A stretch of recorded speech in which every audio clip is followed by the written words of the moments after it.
जालना जिल्हा वंचित बहुजन आघाडीच्या वतीनं आज विभागीय आयुक्त कार्यालयाच्या समोर धरणे आंदोलन वंचित बहुजन आघाडीच्या वतीनं करण्यात येत आहे।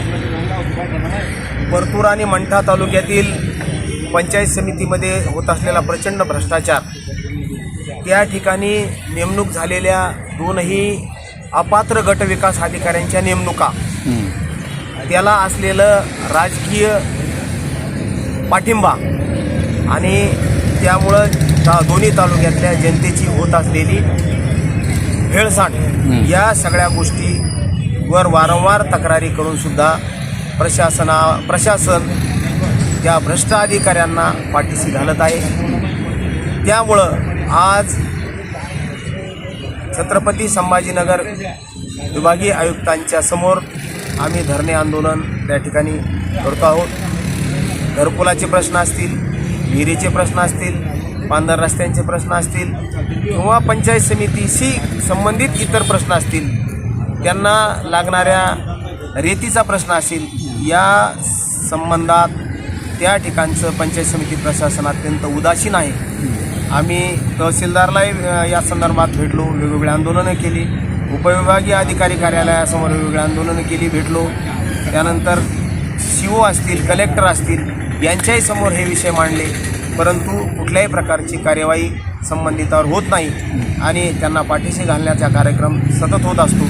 त्या अनुषंगानं आज आम्ही संभाजीनगर विभागीय आयुक्तांच्या कानावर हा विषय घालण्याच्या दृष्टिकोनातून आम्ही इथं बसलेलो आहोत। संबंधित भ्रष्ट अधिकाऱ्यांचे नाव काय, कोणत्या कामात भ्रष्टाचार केला? तांगडे गट विकास अधिकारी पंचायत समिती परतूर आणि श्री गगन बोने गट विकास अधिकारी पंचायत समिती मंठा, या सर्वांना स्थानिक आमदाराचा पाठिंबा असल्या कारणानं ते कुठल्याही गोष्टीला त्या ठिकाणी भीत नाहीत आणि सर्व बेकायदेशीर कामे त्या ठिकाणी करत असतात। जिल्हा परिषदच्या मुख्य अधिकाऱ्यावर तुम्ही कंप्लेंट वगैरे केली? जिल्हा परिषदेच्या मुख्य अधिकाऱ्याकडे 3 वेळेला तक्रारी केल्या।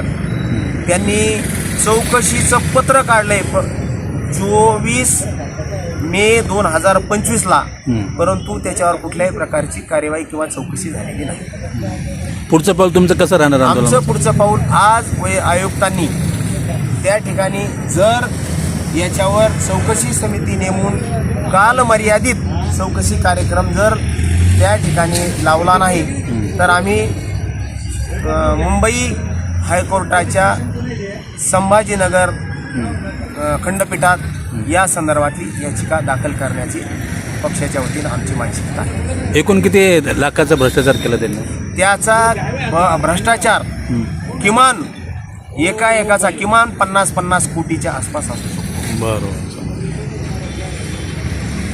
आमदाराकडे तक्रार वगैरे केली का? आमदारच पाठीराखा असल्याच्या नंतर त्यांच्याकडे तक्रार करून उपयोग काय? रावसाहेब दानवे वगैरे? मला काय म्हणायचं की आमचा एक मुद्दा आहे, प्रभारी अधिकाऱ्यांना 3 किंवा 4 महिन्याच्या वर पदभार देता येत नाही।